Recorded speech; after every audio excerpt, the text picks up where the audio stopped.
let's get started. Alrighty, so here they are on the bench. Here's what you get in the kit. You also get, just very quickly, it comes in this cool little box where you could keep it safely stored, and also if you get some spare batteries you could put it in just there, so that's pretty cool. But what you actually get in the kit, I've got two different colors right here, so you only get one obviously depending on which one you choose.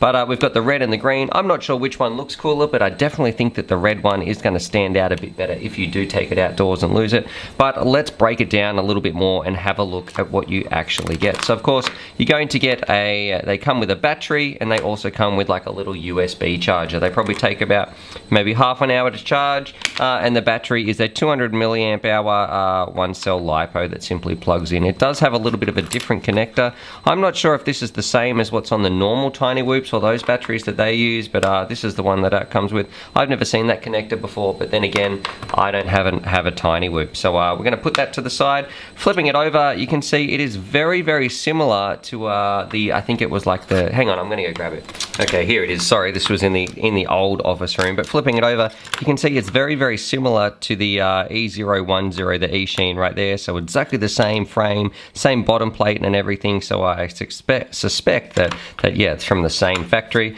So putting that to the side, everything else is pretty standard except for the board this actually uses. So this one in here has some actual different components. And what we're going to do right now, we'll take the top off and we'll talk about the FPV camera. Why I think the sort of the top section is so good, and then I'll show you how we bind it up and get flying. Now it's got just these two little screws right here that simply unscrew. They hold the canopy in, and I was amazed just how I guess compact and clean everything was in here. There was only really like two wires. Everything looked fantastic. So with the top off, you can see just how clean everything is. You've just got two wires connected right here, and that's everything that powers your FPV system. But the board is an F3 board, which is fantastic, and I've plugged it in and it is running Betaflight, which is great. It's got the USB port on the bottom right here, some plug and play motors, so if you do blow a motor you can actually just plug in some new ones with some little ports right there. And it was so easy to bind, so I think the boot button, the bind button for this, because it's also got an inbuilt receiver, which we'll talk about a little bit in a moment as well. When you power it on, you simply just have to hold that button in and it should bind up straight to your, I guess, your module if you've got one of those Spectrum radios or a module in the back of your Tyrannus. Now the other part I loved about this, and this is probably the part that I like the most compared to some other Tiny Whoops that I've seen, is just how light this shell canopy is and how well protected this antenna, well, well protected, but how robust I should say this antenna is going to be, because this part here, this is made out of some really, look, it feels really, really cheap, almost like, you know, like a kid's mask or something like that, those plastic masks, like a Ninja Turtle mask or something like that. That's what it feels like this is made out of. But it does the job perfectly, and it is on a 10 degree angle as well, so you're going to have a tiny bit of angle when you're flying around, which is fantastic in that forward flight.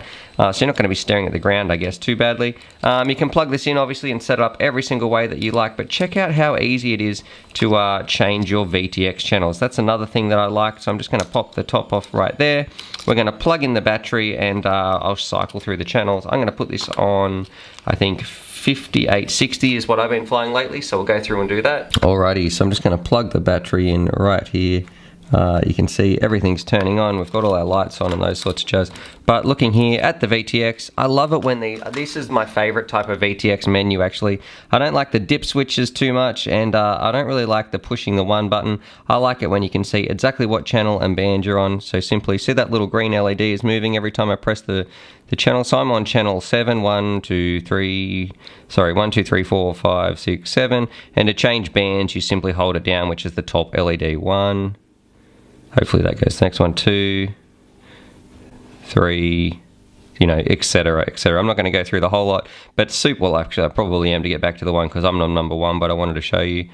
Just change the channel. But super, super easy to change your VTX channel. No mucking around, because I know it can be a little bit difficult to some people out there. There we go. 1, 2, 3, 4, 5, 6, 7. So that's on my channel right now. But super, super easy to change the VTX. That's one thing that I do love about this one as well. And look how clean and light that is. What I'm going to do, I'm going to put it back together and we'll put it on the scales and see how much it weighs, and then we'll take it for a little spin. Let's weigh the thing. So the actual drone itself, minus the battery, coming in at 22 grams, so very, very light. Sticking that on there, so 27 grams all up. Also, one of the things I wanted to show you just how easy this is to bind up to your Tyrannus. What you have to do, simply hold, well, it's a bit easier said than done. I'm going to have to use, excuse me, right here. Hold that bind button that's under there, plug this in.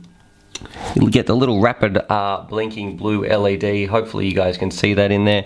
Then, once you've got your module in the back, hold in your bind button, turn it on. Welcome to OpenTX. Thank you, young lady. You can see that red light's blinking through, and now it's on a solid blue.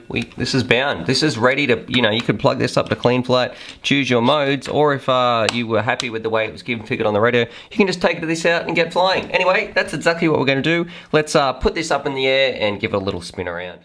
Alrighty, so here we are flying around on board with the Tiny Whoop, and two things straight off the bat that I want to talk about. Number one, I thought those prop guards were going to bug me because they're going to be right in the way of my vision, but I didn't really notice. There's the Prego wife sitting on the couch, but it turns out I didn't really notice that at all when I was flying around. And number two, you can see that it's sort of a CMOS camera there, and it's not quite as clear when you're focusing. It sort of does get washed out when you're pointing it towards some bright lights. So those windows at the back, those doors there, make it very, very difficult to see. So there's the old UAV Futures office. And